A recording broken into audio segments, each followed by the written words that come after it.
Ma'ad. Dewan Hakim yang arif dan bijaksana dan hadirin yang berbahagia.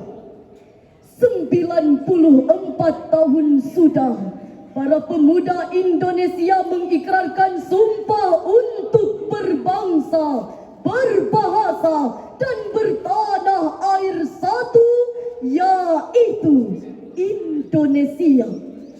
Komitmen ini kemudian menjadi kokoh saat diproklamirkan pada kemerdekaan Indonesia pada tanggal 17 Agustus 1945.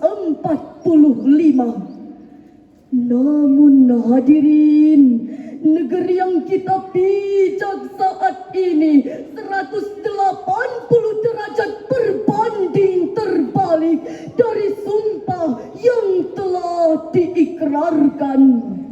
Ternyata perbedaan warna kulit, bahasa, suku dan agama, bahkan hanya karena perbedaan kepentingan politik untuk 5 tahun ke depan, perpecahan, perselisihan terjadi di antara kita. Berbicara tentang perbedaan yang ada, Presiden pertama Republik Indonesia, Insinyur Soekarno, pada pidato peringatan Hari Proklamasi Kemerdekaan Indonesia ke-9 pada tanggal 17 Agustus 1944 mengingatkan betapa pentingnya menjaga kemajemukan dalam hal agama, budaya dan adat istiadat yang menjadi ciri bangsa Indonesia, di mana beliau berkata, "Ingat, kita bukan dari satu adat istiadat. Ingat, kita bukan dari satu agama. Bhinneka Tunggal Ika, walaupun berbeda, tapi tetap satu jua." Namun hadirin, kemajemukan dan keberagaman yang ada di Republik ini senantiasa berpotensi memicu konflik horizontal yang dapat mengancam eksistensi negeri. Jika kemajemukan dan keberagaman ini tidak mampu kita jaga dengan baik sesuai dengan amanah para pendiri bangsa, maka akan mengakibatkan negara dan bangsa kita hancur berkeping-keping.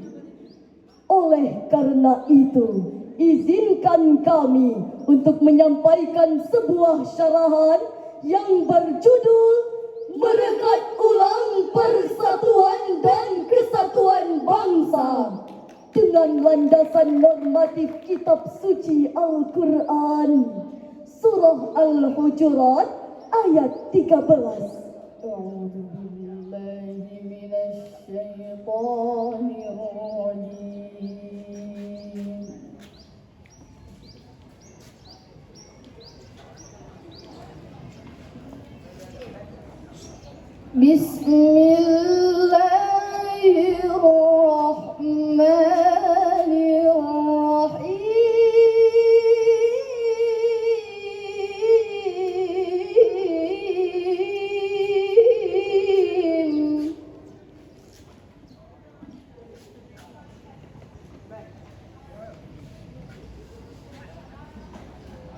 يا أيها الناس إنا خلقناكم من ذكر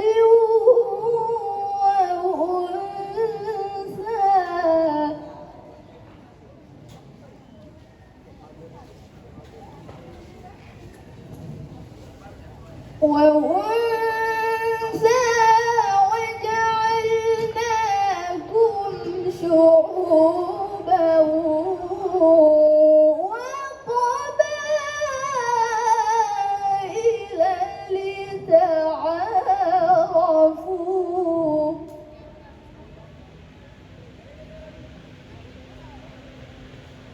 إن أكرمكم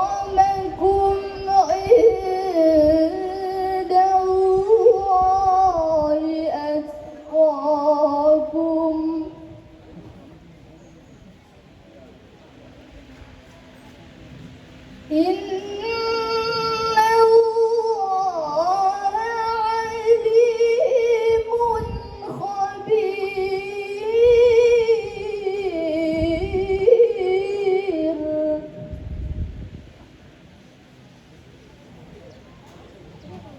Aku berlindung kepada Allah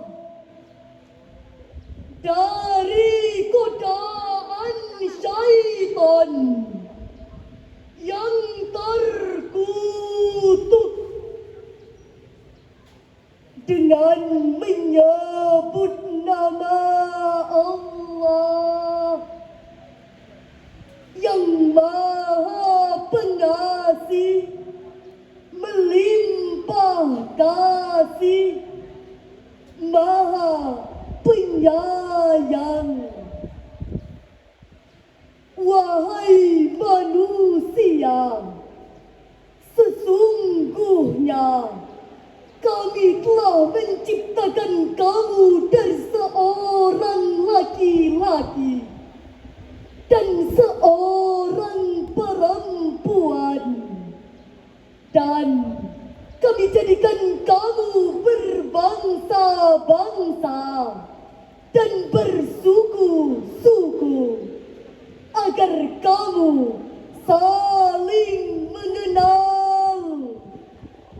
Sesungguhnya orang yang paling mulia di antara kamu di sisi Allah ialah orang yang paling bertakwa.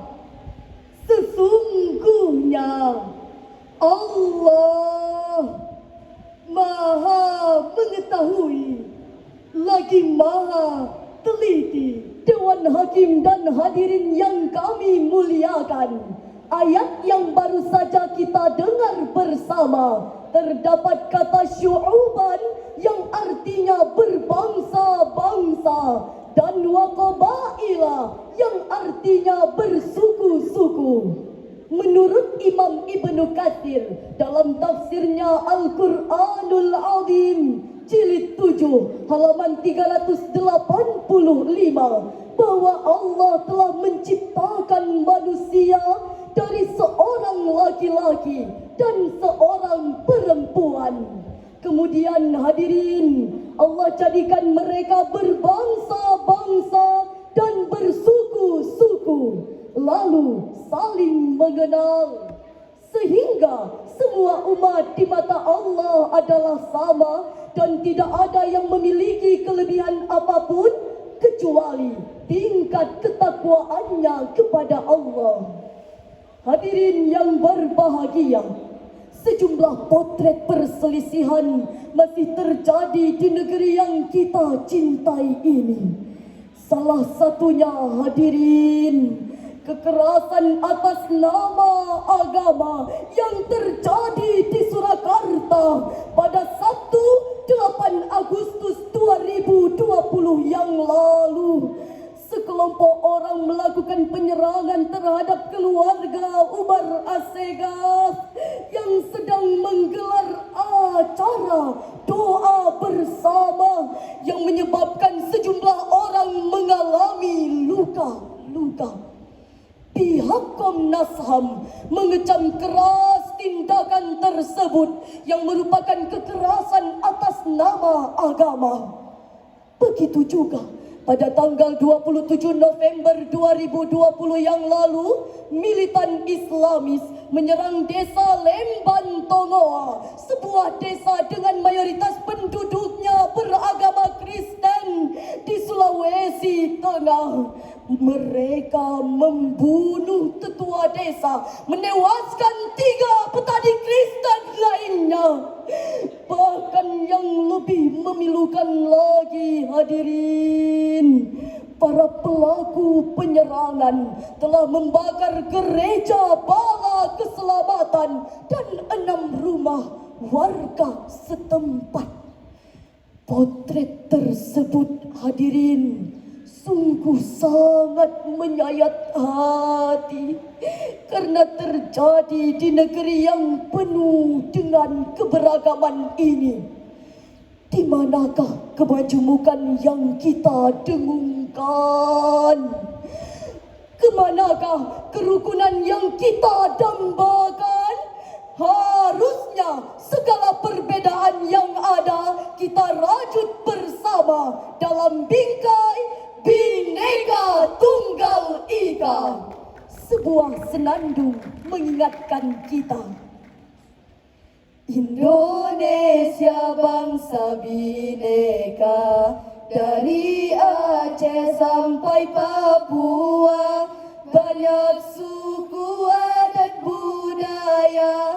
Inilah negeriku cinta, hormatilah perbedaan, keberagaman bangsa kita untuk persatuan kita serta kemajuan bangsa kita. Hadirin yang berbahagia, betapa indahnya agama Islam yang mengajarkan kepada umatnya untuk selalu bertoleransi dengan cara berbuat baik dan berlaku adil terhadap setiap pemeluk agama lain, selama mereka tidak memerangi dan mengganggu keyakinan kita. Sebagaimana yang termaktub di dalam Al-Quran, Surah Al-Mumtahanah ayat 8. لا ينهاكم الله عن الذين لم يقاتلوكم في الدين ولم يخرجوكم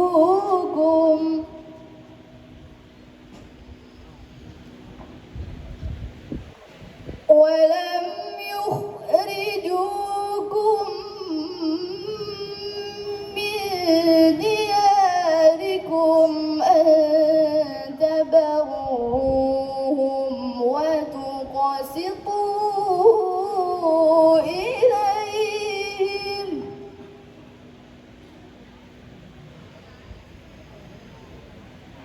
إن الله يحب المقسطين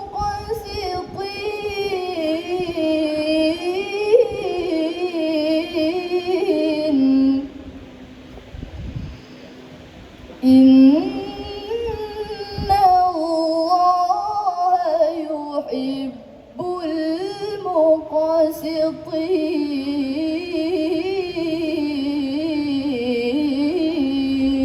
المقسطين صدق الله العظيم. Allah tidak melarang kamu untuk berbuat baik dan berlaku adil terhadap orang-orang yang tidak memerangimu dalam urusan agama dan tidak mengusir kamu dari negerimu. Sesungguhnya Allah mencintai orang-orang yang berlaku adil.